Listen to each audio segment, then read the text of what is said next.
Entering year 3, is Kwesi Adofo-Mensah even doing a good job? Let's hash it out. Welcome to the Locked On Vikings podcast.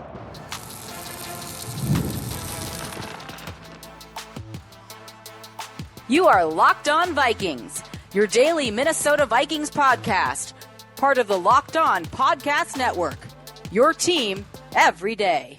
Hello, everybody. Welcome to the Locked On Vikings podcast, where we are always trying to learn something new. It's part of the Locked On Podcast Network, your team every day. And thank you so much for making Locked On Vikings your first listen of the day each and every day. I appreciate you all so very much. My hashtag everydayers. If you are new here, hello and welcome. You can find the Locked On Vikings podcast anywhere you find your favorite shows, whether that is any podcast listening app. Just search out Locked On Vikings, or you can also search it out on YouTube or Amazon Fire and Roku if you download the Locked On Minnesota Sports app. Today's episode is brought to you by Gametime. Download the Gametime app, create an account, and use code LOCKEDONNFL for $20 off your first purchase. Terms apply. Today on the show, look, we're going to get weird, okay? Just bear with me on this one. I want to do a sort of Socratic exercise where I'm going to go into some of the biggest looming questions surrounding the Vikings. Is Kwesi Adofo-Mensah doing a good job? Did the Vikings get better at QB? Oft debated. Can we trust the Brian Flores defense? Oft debated. Will it be a good defense or not? I'll go over these, but I'm going to do this in the most annoying way possible and both sides it intensely. And try to argue with myself a little bit. Look, I have my opinions on the answers to those questions, but I also do think that it's pretty healthy to go through not like a caricature either, like as good of faith a representation as I can conjure of the opinion that I don't agree with. So I'm going to try to do this for my own benefit, and I guess you get to see that too, if that's what you're into. So with that said, the first question is Kwesi Adofo-Mensah doing a good job, broadly, with the Minnesota Vikings as GM? Yeah, I'll start this one. No, he is not doing a good job. Scene in booth. Need I say more? Guy comes in and immediately, sitting there at pick 12, Kyle Hamilton on the board. Dude is going to be like a perennial all-pro, staring him in the face, and they decide to trade down with a division rival to let them trade up and get their guy. And get a guy that not only is he not starting, he can't crack safety 5. He can't get on special teams. This dude is a healthy scratch. I don't care that he got hurt. That was a bad pick. And that is what has set the tone for this entire this entire tenure. Not to mention the next thing he did, okay, he traded down, he got more picks. He got Andrew Booth with that, who also can't crack the lineup. And Brian Asamoah, who also can't crack the lineup. This dude can't draft. He can't build a team. And that's why the Vikings, since he has come in, have only gone downhill. They were 7-10 last year, and now they're projected to be one of the worst teams in the league. How can you possibly say that this guy is doing a good job? Look, every GM is going to have bad draft picks, and there's a lot more to a GM's tenure than the literal first 2 picks that he made. You know, he kept being GM now for like 2 years after that, and there's a lot more draft picks and transactions we can judge him on. I mean, like, as much as I didn't like the Ed Ingram pick for off-field reasons, he has turned into a serviceable guard, and they're actually really excited about him going into year 3. So there were hits even in that draft, which even if that one wasn't very good, 2023 looks awesome. You have Addison, Mekhi Blackman, who got in and actually looked like a reasonable corner, especially for a third rounder, not to mention getting Ivan Pace after the draft entirely. But even without the day 3 stuff, like, Jordan Addison is possibly a breakout stud if he's not sharing a market with sharing target shares with Justin Jefferson. But he is a stud, especially on prime time, and made all kinds of crazy plays. That was one of the only reasons the Vikings season stayed afloat. I mean, sure, Addison is fine, but a broken clock is right twice a day. I mean, every GM, just by closing your eyes and picking a pick, is going to get somebody right. So you can't exactly just look at the one player that he actually maybe hit on, by the way. And besides all of that, it was kind of automatic. I mean, they were going to pick a wide receiver there, and he was like the only receiver on the board once Flowers and Johnson and Smith and Jigba were off the board. It's not like he got it right out of those groups or anything. He got the 4th dude. He got the last guy. I think the next receiver off the board was like Josh Downs or somebody in a totally different tier. But that's only in hindsight. I mean, like at the time, everybody thought he was either going to trade up and do like a QB thing and like trade up for Will Levis or whatever that rumor was, or everybody kind of thought he was going to trade down because they had so many like random little defensive holes to fill because he inherited a really old roster. So we had to move on from guys like Eric Kendricks and Anthony Barr and all these guys. Like eventually we did have to move on. Like we will have had to move on from them eventually because they're going to retire someday. So moving on from those guys and having a lot of holes to fill, that's the situation he inherited. But even still, they didn't trade down. They decided to stand pat and pick. And isn't that what you're kind of begging for if you're really mad about the Lewis Cine thing? Like that pick, I'll give you, that's a bust. That's not a good pick right now unless he turns it around in camp, which, hey, that's still possible. Oh my God. But still, even if we just chalk that up and say, okay, that's a miss and just go with what we think is going to happen there, don't we want to see him learn a lesson from that? Like if we are going to look into the reason that Lewis Cine didn't work, and we don't want to make excuses like, you know, he was working with a scouting team that wasn't his handpicked scouting team. He's got a different scouting team now, or that it was, you know, drafted for a defense that they're not running anymore, which are maybe valid. But if you don't want to give him that either, what about he was just too eager to make a big trade down and like play the analytics boards? And then the very next year, he declined to trade down and picked a player that was really good. Isn't that exactly what we want to see? We want to see if somebody is going to make a mistake, we want to see that they're learning from it. And ultimately, especially at GMs, you can't judge them on the very first thing that they do. They need to have room to make mistakes and grow from them, just like we give rookies room to make mistakes and grow from them. If a rookie tackle gets a holding penalty, you go, okay, rookie mistake, see if you can learn from it. Why can't we extend that same patience to GMs? Or are we just firing them or hiring them based on one draft pick? Is that an audition now? And if you missed on the first draft pick, we're going to oust you and bring in the new guy. No, but we need to hold him accountable for decisions that didn't work out. I don't actually think we do. I mean, we're just fans. We don't need to hold anybody. We don't need to do anything. It's actually the team that needs to do stuff for us because we're paying them for like tickets and merch and stuff. But putting that aside, let's just say we're all pulling for improvement.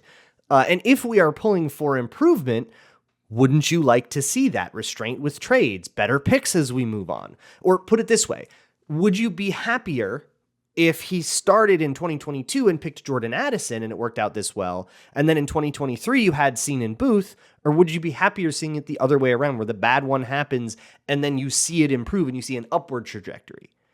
Okay, how about no idiotic whiffs from GMs that didn't even have the right kind of experience anyways? He had no scouting experience. He was coming from someone's analytics department. He was young and like way too green to get this job. The Wilfs just overthought this one and got somebody that is way in over his head. Look, man, you're never going to have perfection. That's just not how GMing works. Every GM, no matter how experienced they are, no matter how good they are, 20-year guys like Rick Spielman miss on draft picks, new guys like Kwesi miss on draft picks. It's just what it is. So long as they prove to you that they are learning from those mistakes, we have to give them the leeway to make those mistakes, and Kwesi absolutely has by making better picks in the future. Okay, so how many nasty whiffs will it take for us to finally learn that maybe doing something that nobody has ever done was a bad idea? I mean, what do we have to talk about trading Ezra Cleveland at the deadline and not having a guard anymore? What about paying a second and $15 million a year, draft capital and money for a tight end? I mean, how many idiotic things do we have to see this guy do before we actually recognize that maybe he ain't so good at this? I don't think you get to claim TJ Hawkinson. TJ Hawkinson has been a phenomenal addition. He's like so absolutely worth that cost. He has immeasurably impacted the offense, not only from a passing perspective, being, you know, the go-to guy underneath on third downs when Justin Jefferson's doubled down the field, but also in run blocking. I mean, they've basically entirely changed the run scheme in a way that they only did because they had TJ Hawkinson and they could. So they could rely more on strong side zone versus weak side zone, where they didn't have to run away from the tight end anymore because now they have a tight end that they trust to block. They have a tight end they can trust to catch passes. Hawkinson is the pillar, like the load-bearing pillar of this offense. Absolutely worth that. You do not get to claim him as a bad acquisition. All right, then what about Cleveland? He had 2 starting guards, and now you are starting a totally different guy. You're trotting out Blake Brandel willfully, even though you were absolutely set at that position. That kind of feels like you just shot yourself in the foot. Now the house of cards is toppling over. I don't know, man. I think we kind of got to let Kwesi cook there, because if it doesn't work, if Brandel is bad, you get to go back to Reisner. Like, he did bring that guy back, and so now this is a depth chart thing, which doesn't have a lot to do with Kwesi. That's more of Chris Cooper and Kevin O'Connell and Wes Phillips deciding who to start. Kwesi put all the same guys back in the building except for Cleveland himself, but that was about Reisner, and now Reisner is in the building, and if someone else took his job, that's how it goes.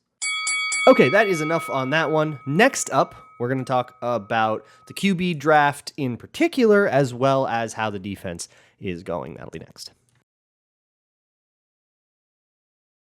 Today's episode of Locked On Vikings is brought to you by Gametime, the best place to find last-minute tickets. You can save up to 60% off buying last minute for sports, but not just sporting events, concerts, comedy, theater, whatever you want. People are just trying to get rid of their tickets, so when the event is like about to open, or even a little bit after it opens, you can still get great deals on Gametime. So if you're the spontaneous kind of person, go check that out.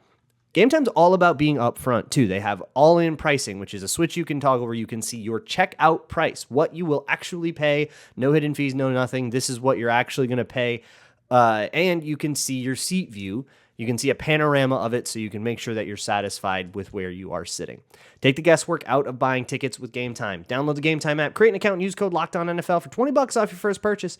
Terms apply. Again, create an account and redeem code LOCKEDONNFL for $20 off of your first purchase. Download Gametime today. Last minute tickets, lowest price guaranteed.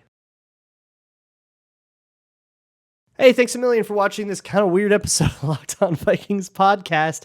If you like this kind of stuff where there's debate, but it's not a bunch of people screaming over each other, check out Locked On Minnesota Sports, where it's 24/7 that. Literally, a 24/7 live channel of Locked On shows for each of the Minnesota sports teams, as well as roundtables, more general discussion, spanning all things Minnesota sports. Go put it in your earballs.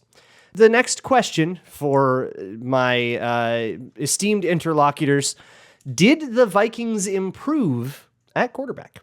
Okay, I'll start this one on the positive. Yeah, of course they got better at QB. I mean, look, not only do they get a QB with some semblance of a scramble, but think about big picture here. They save a bunch of money on the rookie deal. They have answered the long-term QB question, or at least they have an intention to answer it. Of course they got better in a way that they had to get better. The Kirk Cousins albatross was like the main thing holding the Vikings back for the last 6 years, and now they have something else going on that is way more modern. Kirk Cousins is an old school quarterback, statue in the pocket, and JJ McCarthy can get out and scramble and do his thing. When he is ready, the long term looks so much brighter than it would have been if they didn't do this. Like, it's been documented a lot, but we'll hash it out again. A QB on a rookie contract, because of the amount of other things and the team that you can build around that when the QB isn't costing you a ton of money, is the biggest advantage in football. And now the Vikings have it. How can you say that that isn't improving the outlook of the QB position? Because improving the cost of the QB position, I think, counts in that category, no? No, okay, no. You can't bad faith this one. The money was never that bad with Kirk Cousins. You said it all the time on this show for years and years. Kirk had, 15%-ish of the cap? Maybe up to 17, I think, near the end. Joe Burrow right now makes 24.5%. There are several quarterbacks making like 20% of the cap, at least in the year that they were signed, which is the right heuristic to do contracts by. New QBs make way more than that. And it's not holding those teams back. I mean, Josh Allen's one of the highest paid QBs. They're still a perennial contender. Patrick Mahomes, perennial contender. Plus, you can't say Kirk wasn't pretty good. I mean, he was top 5 statistically at many junctures in his career here in Minnesota. He did everything they needed. They barely ever had an offensive line for him, except for literally last year. Ironically, the one he got hurt on in a non-contact injury, which is just bad luck. But he played well enough, and the Vikings just could never get it together enough to make them a contender, despite him doing everything that he could. Moving on from him was just a lack of patience and just this sort of innate desire to get younger and get a rookie because you're just sick of the same guy being in there all the time. But that's not actually a judgment on how good he was. It's just you got bored. I mean, look, you can say all the volume stats and all of that stuff that you want. Yeah, the offense moved. He also had Diggs and Thielen and Jefferson, so let's not act like he didn't have supporting cast. But it was never enough to propel this team beyond maybe an honorable mention for being a pretty good team that year. Maybe they would win a playoff game, which they won the whole time. And that came in the second year, and they only made the playoffs twice. So this team was not good enough despite having all that talent, and a lot of it was because of Kirk's intangibles. And McCarthy is like all intangibles. Like, that is what he does, is have those things that this team has been missing. Yeah, I'll say, it's all he has is intangibles. It's not like he has a good arm. What do you mean? He's like all arm strength. I mean, if anything, you could use that as a knock against him if you wanted to, but like, he has way more zip on the ball, and I think more arm strength than Kirk Cousins had. So if we're going to just talk about that raw talent, then this one goes in my column. That absolutely got better. Then how come he could never hook up deep downfield against mostly Big Ten defenses? Not to mention the problems he has throwing to his left. This guy is not accurate at the parts of the field where you get a lot of yards. Look, some of that was on receivers that wouldn't run the route right or wouldn't run under it right or would end up drifting off of the mark that they were supposed to be on. So what looks like inaccurate passes are actually landing where they're supposed to, but the receiver isn't meeting it. But if you don't want to give him that on every single rep, which you shouldn't do every rep, but some of those can be chalked up to that. But also there are some mechanical stuff, and that's what KOC is working on with him. What do you mean working on? He's QB3. He can't even beat Nick Mullins out right now. How can you sit here and tell me that going from Kirk Cousins, a top 10 quarterback by basically any metric and any serious ranking you want to look at, to a guy that's going to be, emergency QB3, taking that 49th active roster spot only in pads because the rules changed lately? How is this not another Lewis Cine? A modicum of patience, I beg of you. He is not going to be QB1 right away. That's never really going to be the expectation with a rookie quarterback. And even when I was watching him pre-draft, I thought, yeah, you could probably toss this guy in. And because he has a good enough scramble drill, if he does, read out a play too slow or something like that, you could probably at least float and tread water while he gets a little bit better. But if the Vikings are going to come in and say, hey, we're going to put you with the threes and we're going to be all right with that while you work on the mechanics, that's a smart idea. There's a clear plan to that. And I think it's really naive to look at this QB situation and the way that they're approaching the room and think that it is just a ranking in the same way that you would rank them for a fantasy draft. That's not what they're doing here. There is a very clear intention and a plan with what they're doing with JJ McCarthy. But hey, let's put an expectation on this, right? Let's look at this and ask the question, at what point do we go from we're just waiting to see when JJ McCarthy will come to it has been too long, we are now worried that he is not out yet, right? And if you look at history, recent-ish history, we'll say since the rookie wage scale, right, which kind of changes everybody's timing, which would be the 2011 CBA. If you look at rookie QBs and when they started, it's all over the map. You've got some guys that started week one that worked out, some guys that started week one that did not work out, right? Plenty of CJ Strouds and plenty of Bryce Youngs, to use a couple from last year, right? And then you've got guys like Mahomes that sat a year, or Jordan Love who sat a bunch of years, and Aaron Rodgers before that, although that was pre-CBA. And then you've got a bunch of guys that sat a bunch of years and didn't work out, like Trey Lance. Guys that, sat for a while but never really got in, like Paxton Lynch, that sat because they were bad, not just because they were developing.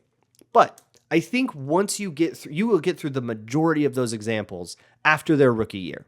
If by year two they are not starting, it's pretty likely that that's a big red flag and that's a big problem. So let's give this a year. Let's give this all season long. And if he's still not starting at the end of the year, that still can be okay. As long as he's not still QB3 by next training camp, then I think we're being patient instead of being duped. A year is a long time to wait. We're all going to die before we see a Super Bowl. Jesus, dude. Look, if we can't wait that long, can we at least acknowledge that we improved our long-term futures by answering a question that had to be asked anyways? Because we're not necessarily comparing, if we're talking about the decision matrix, We're not comparing what Kirk Cousins did in, say, 2020 or 2019 with what JJ McCarthy does this year. We're comparing what Kirk Cousins would have done for us in the next 2 years, but we're also comparing what Kirk Cousins would have done for us in 2029, where JJ McCarthy is still projected to be our quarterback, right? Assuming he doesn't bust out and get, traded to the Jets for a conditional 4th in 2 years. But, we are still, we improved the long-term futures here. So when Kirk Cousins is retired, but JJ McCarthy is still playing, that's where the value in this lies, not just in what happens week 1. Yeah, I would bet a lot that Kirk Cousins will have more passing yards week 1 than JJ McCarthy has, because JJ McCarthy won't even play. But that wasn't the point here. By 2026, Kirk Cousins wasn't going to be an option whether you liked him or not. He will be too old. He'll probably be retired by then. And so they had to move on at some point. And the decision was really, at what point do you choose that? They had a natural out with the contract. It was a good QB year. It's really difficult for me to see waiting 2 more years and then taking the QB stab then being a better idea, unless there's a specific guy in that year you would have been targeting that you've been following since middle school. But I'm not that deep into recruiting Twitter. That seems as natural a place as any to cut it off. Next up, we'll ask about the defense.